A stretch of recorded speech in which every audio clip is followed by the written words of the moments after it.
Hi everyone, in front of me I've got Xiaomi 12S Pro and let me share with you how to update the apps on this device.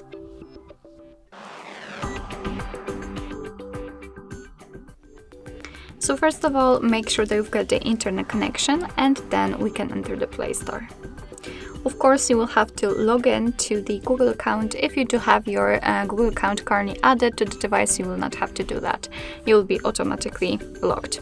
After that, we have to tap on the circle, which is your account, and tap on Manage Apps on Device and enter Manage. And as you can see here, we've got the list of apps which are currently installed on our device, and we can check updates available here. So in my case, I've got 6 different apps.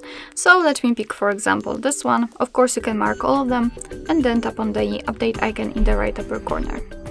As you can see, your device will download the update, and after that the app will be automatically updated. So basically that's all. This is how to update the apps in your Xiaomi 12S Pro.